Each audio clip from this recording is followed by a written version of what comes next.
Yo, Carlo here. Welcome to today's episode. We are doing a bunch of stuff today. We are going to check out a property or a condo na binili namin. It's for turnover already. So I'll bring you guys along with me to tour tayo nung engineer. We'll get to see it. But prior to that, I have an event. I'll be going to BGC Hyatt. There is a launch event for a smartphone and a telco. And I was invited to be there. So pakita ko lang sa inyo ang aking sneakers of the day. One of my favorite shoes, which is yung off-white na for walking. I forgot what it's called na. But yeah, this one I've worn a lot, as you guys can see. Worn it locally, internationally, in different events, and I just love the shoe. So, yan sapatos natin. And then for the fragrance of the day, since may nagtatanong sa inyo what fragrance do I wear, this is from Lelabo. This is Santal 33. Really nice, clean smell, which I usually wear for events. So, tara, let's go.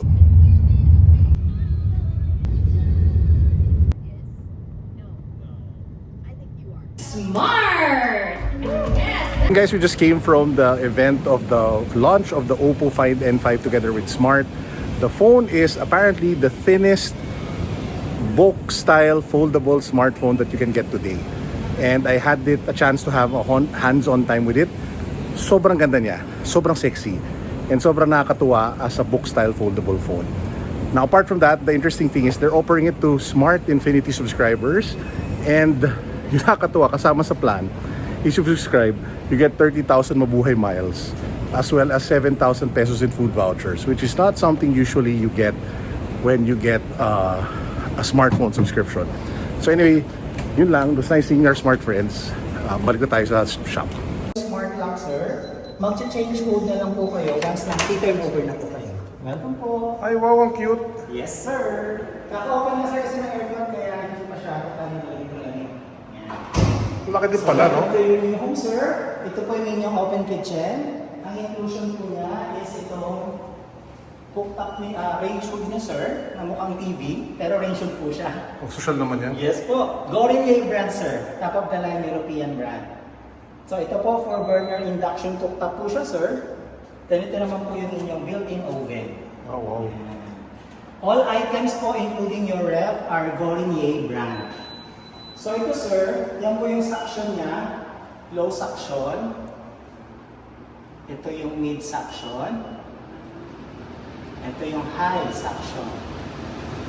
Ah, nice. Yes po. So pag pinindot mo itong ilaw, automatic mag-off na siya. May downlight din po kayo, sir, dito. Meron din po kayong downlight dito. Ayos ah. Yes, sir. Ito na po, yung fiber to the home naman, sir. Diyan ang installation ng cable and phone lines ninyo.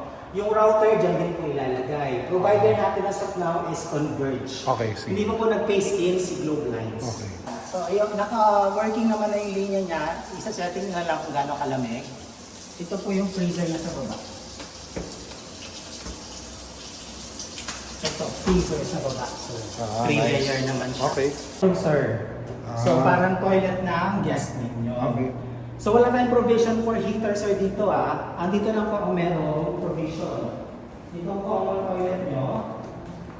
You will be installing, sir, multi-point heater sa ilalim to serve hot and cold for the lavatory and shower. Kami na mag-install. Yes po. Okay, sige. Tapos naka-sensor light po ito, sir. Ito. So pag wala pong gumagalaw, mag-automatic off po siya. Okay. Ito po yung first room. With your inverter aircon na rin po, Daikin brand. Ito po yung closet, sir. Yan. Ganda ng view. Yes, sir. Pwede itong office. Smart home equipped tayo. You will be downloading HDL on app. Okay. Makokontrol niyo po yung ilaw, including the aircon. Pag na-program po siya sa app, pwede niyo i-turn on and off kahit wala kayo sa unit. As long as may internet po. Ito po yung second room. Much bigger po sa kabila. Ah, mas malaki to. Yes. Tapos viewing po kayo with another mega world property, soon to be turned over 2031 pa. Yung alin? Ito po, uptown modern. And this way leads to your master bedroom. Ito po yung walk-in closet, sir. Ako tutuwa si Mrs. June. Yes, sir. Ayan. Yan. Ito po yung master bedroom, sir. Dito yung headboard nyo. Facing to your TV. Tapos ito parang working station nyo po. Ang ganda ng Yan, view. great view po. Guadalupe Bridge po yan. Makati Skyline po ito. Ortigas, Mandaluyong area po yun. Tapos ito, nabubuksan pa to? Po kayo. Opo. Yan. Maganda magkape dito pag umaga. Yes. Yun. Afternoon sun nga lang po sa side na to, sir. Parang ganda. Yo, so we're here at Seda in BGC. Babe, going ka naman sa vlog. Tada! So as you guys can see, this is a studio room. It is quite spacious. Meron kang parang kitchen area over there. This is the bedroom and TV. Living area. The weird thing lang on the TV is that it's separated from the wall. So, hindi ko lang alam kung maganda yung pwesto niya. And then we have the bed over there, some cabinet space. I think primarily because this area, or most hotels in the BGC, are serviced residences. So if you guys check this out, it looks like it's a studio talaga that someone would live in. So anyway, we're going to go around BGC. I'll be back. And if ever I buy something, we'll do an unboxing. Pangit daw ng ilaw. Yan sir, promise. Yan sir. Parang masikip. Masikip siya sa ano? Dito. Wide ka kasi. Oo nga. Wala, pang size 13 talaga tayo. Bye-bye. Ayan, so negative sa ano, babe? Nike. Size 13 daw ako doon. So we will check out Seoul Academy, a shop that we used to frequent. I haven't seen in a while, so we'll check it out. Sneakers of the day. Ano ba to? New Balance 1080. Ikaw ano sa'yo, babe? On. Cloud Tilt yata yun eh. Hindi ko alam. Buhay pa siya. Seoul Academy. This came from Seoul Academy. Wala naman sobrang kakaiba. But they do have like on sneakers now for retail. Ano rin tawag dito, boss? 2010. Yung model 2010, pangalan niya. 2010 ng New Balance.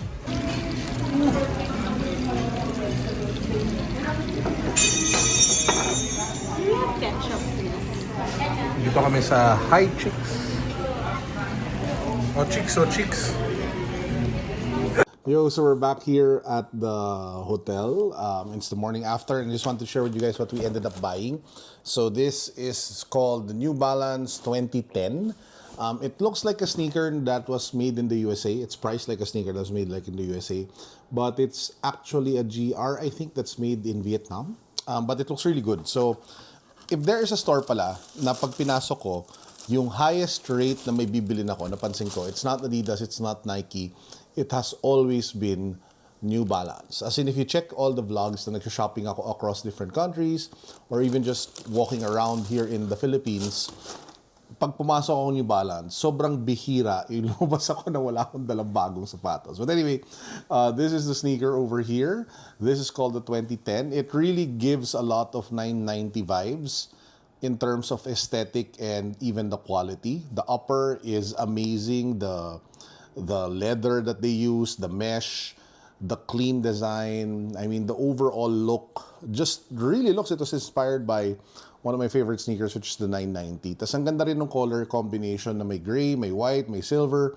And then you go to the midsole, it's this cream off-white kind of color. Sobrang panalo siya. The retail for this one is a little over 11,000 pesos. I think that's kind of expensive considering di nga siya made in the USA. And I think if you probably try to look for it in other countries, it might be cheaper. Considering the 990, they're selling for like 16,000 or 19,000 pesos ba yun dito sa Pilipinas. But anyway, yeah, that's the shoe. This is size 12. Fits really well. So if I were you, we might want to consider going through to size if ever you guys decide to pick this one up.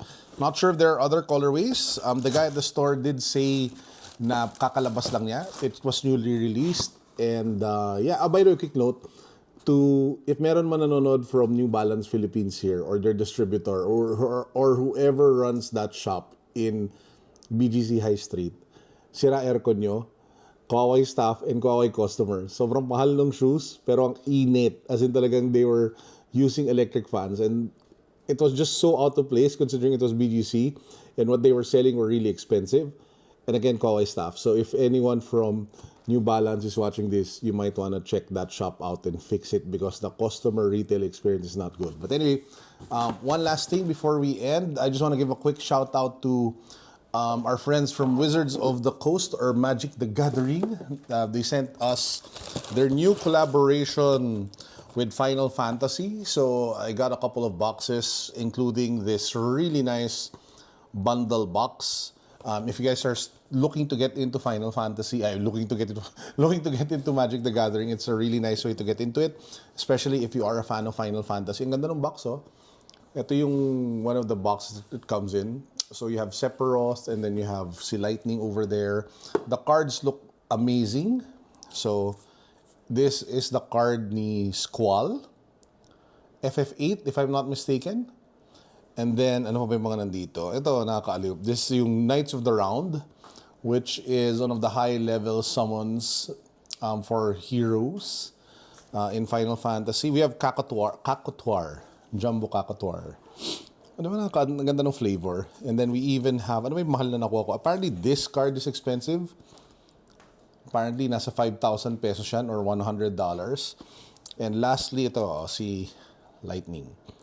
Diba? So if you guys want to stroll down memory lane, if you are a Final Fantasy fan, it's a really nice set to check out. Oh, anyway, that's it for today's episode. I hope you guys enjoyed. We'll be doing another vlog sometime this week. I have a couple of packages that I want to unbox together with you guys. They're at home, so abangan nyo na lang yun. Till then, peace.